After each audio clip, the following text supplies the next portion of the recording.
mesures sanitaires qui sont en vigueur. On n'assouplit pas du tout, parce que la situation dans les hôpitaux préoccupe encore la santé publique. Oui, ça, on aura fini par le comprendre, hein, qu'on a un vrai problème avec les hôpitaux au Québec, hein, depuis 22 mois que ça dure. Écoutez, M. Legault a dit hier qu'il voyait toujours la lumière au bout du tunnel, mais il a précisé cette fois qu'il n'a jamais dit à quelle distance elle se trouve. Hein, c'est comme ça qu'il nous a dit les choses hier. C'est surprenant, décourageant un peu à la fois. Il ne nous a pas laissé beaucoup d'espoir, M. Legault, je trouve, hier. C'est sans doute qu'il sait, il le sait plus que quiconque. Il s'est beaucoup avancé le nez dans le passé là, sur les mesures d'assouplissement, etc. Et c'est le genre de film, parce qu'il a souvent dû reculer, c'est le genre de film dans lequel il n'a plus envie de tenir la vedette, ça c'est bien évident. Mais je trouvais que ce qu'il y avait de remarquable hier, quand on écoutait M. Legault, là, qui n'annonçait ni assouplissement, ni calendrier d'assouplissement, alors qu'il y a quand même des segments de la population qui sont à risque de décrochage. Ce qu'il y avait de remarquable à l'entendre, je trouvais, c'était de voir à quel point il mettait tout son poids politique là, dans la balance pour cette dernière bataille. C'est un peu comme ça qu'il nous suggère les choses quand même. Et à quel point quand même, il a souvent invoqué aussi la santé publique là, pour asseoir la crédibilité de son message, à savoir que, attendons, soyons patients, soyons résilients, etc., etc. On n'est pas prêt à ouvrir maintenant. Mais il a beaucoup invoqué la santé publique. Oui, à chacune des vagues et quand la pression monte sur le gouvernement, on se demande jusqu'où il va aller, M. Legault, et comment il sera capable de maintenir cette adhésion et comment les gens vont continuer de le suivre. Il y a eu des cycles pendant cette pandémie depuis presque 2 ans maintenant. Fanny, hier, est-ce qu'il y est arrivé, M. Legault?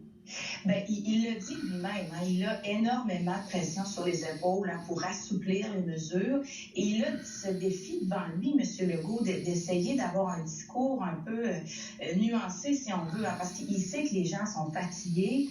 Comme vous le dites, l'adhésion aux consignes s'effrite. On le voit encore ce matin dans certains sondages, chez les jeunes, entre autres.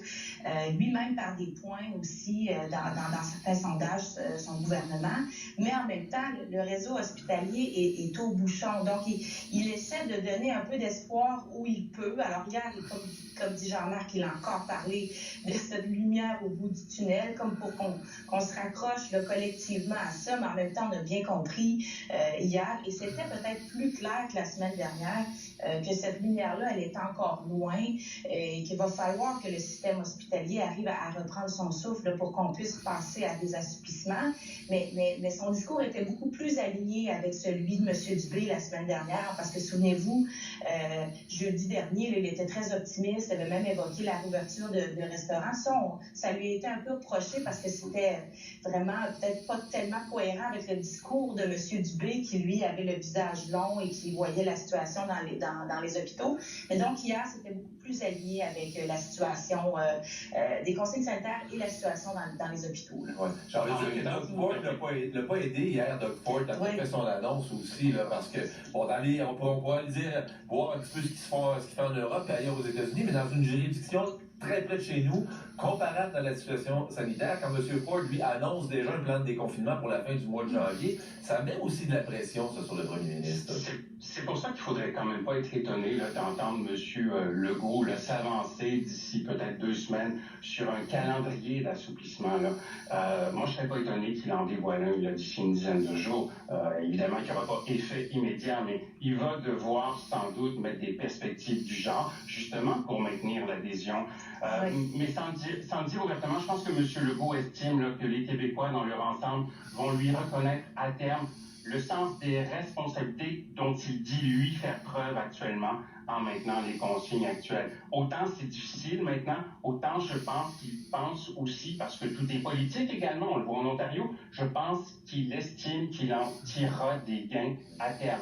C'est un pari sanitaire, mais c'est un pari politique aussi. Oui. Pour une majorité de la population, c'est ce qu'ils souhaitent, parce qu'il y a des gens qui sont prêts déjà à tout ouvrir, puis tant pis avec ce qui se passe dans les hôpitaux. Alors, c'est pas un équilibre qui est simple à maintenir, puis qui n'est pas facile à vendre non plus pour l'ensemble de la population. La commissaire à la santé et au bien-être a déposé son rapport cette semaine. Fanny, commencer avec l'importance de ce rapport. Un autre, j'ai envie de dire, encore une autre évaluation et étude de ce qui s'est passé dans les résidences pour personnes âgées, dans les CHSLD du Québec lors de la première vague. Oui, et encore là, un rapport avec un constat implacable. Hein, donc, le Québec qui n'était pas prêt à affronter la pandémie, on n'avait pas de plan jour, pas de vigie efficace sur les données. C'est quand même un gouvernement qui place moins, un rapport, qui place moins le gouvernement Legault là, sur la sellette. Là, si on compare, par exemple, à celui de la protectrice du citoyen en novembre, là, où elle avait vraiment fait la démonstration qu'il n'y avait rien qui avait été fait pour les CHSLD là, avant la mi-mars. Il faut dire que le mandat quand même de Mme Castonguay était différent. Elle devait vraiment donc évaluer la réponse, la performance du réseau, donc des constats qui pointent beaucoup vers les lacunes du fonctionnement et c'est souvent des problèmes qui sont connus. Et donc elle l'écrivait aussi, là, elle ne cherchait pas à trouver un coupable, mais dégager peut-être les éléments qui ont pas fonctionné, dire pourquoi on en est arrivé là. Elle parle d'un échec collectif et donc ne renvoie pas la faute directement sur un gouvernement.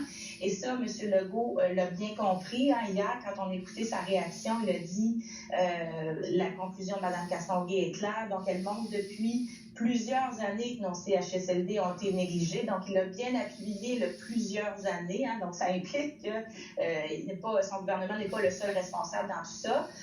Ça lui permet aussi de dire qu'il est en marche pour apporter les changements recommandés par Mme Castonguay. Et par ailleurs, il faut noter qu'elle ne recommande pas la tenue d'une enquête publique sur la gestion de la pandémie. Et ça, évidemment, ça lui redonne des munitions là, parce qu'il refuse d'en déclencher une. Et on se rappelle qu'à la fin des travaux, là, en décembre, à un moment donné, il commençait à être à bout d'arguments devant les oppositions. Donc, ça lui redonne un peu de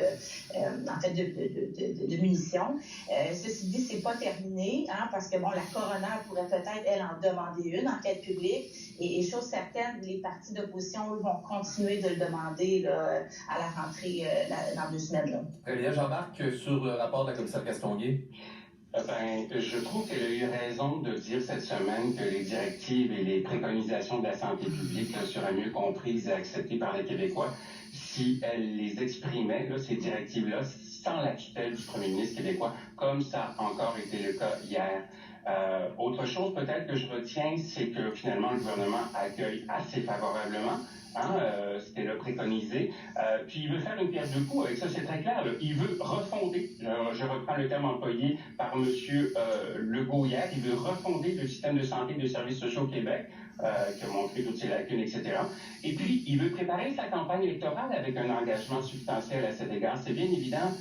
Je pense qu'au sein du gouvernement Kakis, on estime qu'une fois la pandémie passée, on sera mieux placé que les autres, estime-t-on, au gouvernement, pour essayer d'implanter, de proposer des remèdes pour soigner le système de santé et faire en sorte que tout ça ne se produise plus et faire d'un système de santé un système beaucoup plus agile. C'est ce que prépare la CAQ pour les prochaines élections. Alors, il y a un fil direct entre la pandémie et la prochaine élection. C'est ce qu'on voit s'installer beaucoup, je trouve. Oui, sur les mesures. Hein, et je pense que chacune des formations politiques devra y aller de ses propositions pour avoir un système de santé capable non seulement d'offrir à la population les services auxquels on s'attend en temps normal, mais aussi d'être capable de tenir le coup dans une période comme celle qu'on traverse maintenant. On va en parler d'élections parce qu'il y aura des complémentaires, des partiels dans les prochains mois dans Marie-Victorin, puis il y en aura des générales également cette semaine, à l'automne. Cette semaine, Paul Saint-Pierre Plamondon, tout le monde en parle en fait dimanche, a annoncé qu'il sera candidat dans Bourget. Fanny.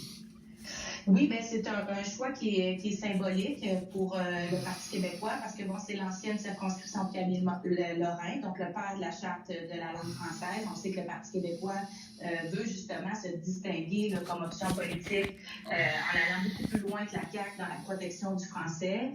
C'est aussi un symbole parce que bon, le Parti québécois a été rayé de la carte dans la métropole en 2018. Donc, si Paul Saint-Pierre Plamondon gagne son pari, ben ça permet à la formation politique de revenir à Montréal.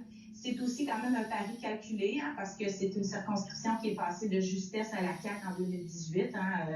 Le député péquiste Makakoto qui avait été défait. Et c'est aussi peut-être un pari calculé dans le sens que c'est une circonscription qui appartient aussi à Richard Campeau, qui n'est pas, disons, le député le plus connu de la CAQ. Donc, ça permet peut-être d'augmenter les chances du Parti québécois dans Bourget. OK. Jean-Marc, sur Bourget. M. Saint-Pierre Plamondon a dit donc qu'il était motivé par une grande mission en se présentant dans Bourget. Comme Fanny le dit, il y a aussi une part de calcul, bien évidemment, là-dedans. Je retiens de façon plus générale que le sondage léger mené pour les médias québécois cette semaine et pas un sondage facile pour les partis d'opposition, pour aucun d'entre eux. Malgré la dureté des derniers événements, le gouvernement caquiste, même s'il a perdu des plumes, il se maintient à 42% d'intention de vote. Tous les autres partis, sauf le Parti conservateur, font moins bien en intention de vote que leurs résultats électoraux de 2018. C'est vraiment une claque, c'est pas facile pour eux, ce sera pas facile. Il y a, je pense, des partis d'opposition qui, aujourd'hui, doivent regretter de ne pas avoir encouragé l'opinion publique et le gouvernement Legault à souhaiter la mise en place d'un scrutin proportionnel, parce qu'avec des tels chiffres, le gouvernement caquiste va augmenter sa majorité au Parlement si de tels chiffres se concrétisaient dans les urnes, et les partis d'opposition vont faire moins bien que la dernière fois. Ça risque d'être terrible pour eux. Il y a un morcellement supplémentaire aussi qui favoriserait les plus petits partis si on était dans une proportionnelle, quel que soit le type de proportionnel, notamment le Parti conservateur. On en a beaucoup parlé du Parti conservateur cette semaine avec le sondage auquel vous faites référence, Jean-Marc, et puis la nomination d'Anne Casabonne qui sera candidate pour le Parti conservateur du Québec dans Marie-Victorin. Ça va être notre dernier sujet. Fanny, d'abord. Oui, le chef Éric Duhem qui fait son nid avec le choix d'Anne Casabonne, il vient confirmer finalement qu'il parle vraiment à la frange des Québécois qui sont contre les mesures sanitaires. Mme Casabonne qui refuse de divulguer son statut vaccinal, qui ne veut pas encourager la vaccination non plus pendant sa campagne. Donc, c'est clair là, que M. Duhem veut profiter de l'écœurement des Québécois envers les mesures sanitaires pour faire des points dans Marie-Victorin. Vous parlez du léger, là, les derniers sondages le placent en montée. Il gagne quand même 6 points dans les intentions de vote. C'est fort probablement lié justement à la gestion controversée là, du gouvernement Legault de cette 5e vague pendant le temps des fêtes dans le début d'année. C'est intéressant parce qu'on ne sait toujours pas quand la partielle va avoir lieu. Ce sera bientôt, là, mais quand même, le plus tôt et le mieux pour M. Duhem, c'est de profiter peut-être de cette grogne actuelle contre les mesures. Et ce sera intéressant de voir d'ailleurs au cours des prochains mois si cette montée-là va se maintenir ou se poursuivre. Parce que, bon, quand la pandémie sera ralentie, que les consignes seront levées peut-être au printemps cet été, on verra qu'est-ce qu'il aura à proposer aux électeurs cet automne. Oui, Jean-Marc. Un mot pour dire quand même que M. Duhem, effectivement, il a mis ses œufs dans le panier de la pandémie pour l'instant, mais en même temps, il y a un programme derrière lui qui a été adopté par des militants récemment. Dans ce programme, on voit qu'il veut faire plus de place au privé en santé. Ça va être un cheval de bataille important pour lui à la prochaine élection générale. Et pour ce qui est de Anne Casabonne dans Marie-Victorin, il n'y a personne, évidemment, elle ne gagnera pas Marie-Victorin, Anne Casabonne, mais est-ce qu'elle pourrait jouer les troubles faits? Et la question qui se pose dans les états-majors des partis politiques depuis quelques jours, c'est est-ce qu'elle va aller chercher des voix qui seraient allées à la coalition Avenir Québec en 2018, qui étaient allées à la coalition Avenir Québec en 2018, pardon, ou est-ce que, au contraire, en divisant encore plus le vote des partis d'opposition, des partis opposés au gouvernement, elle va faire en sorte qu'elle va favoriser la CAQ. C'est un peu ce qu'on se demande ces jours-ci dans les partis politiques. Merci beaucoup, très intéressant de nous entendre tous les deux encore ce matin. Jean-Marc Salvet du Journal Le Soleil, Fanny Lévesque, Journal La Presse. Passez une bonne fin de semaine. Merci aussi. Merci, bye. 7h31 aux nouvelles.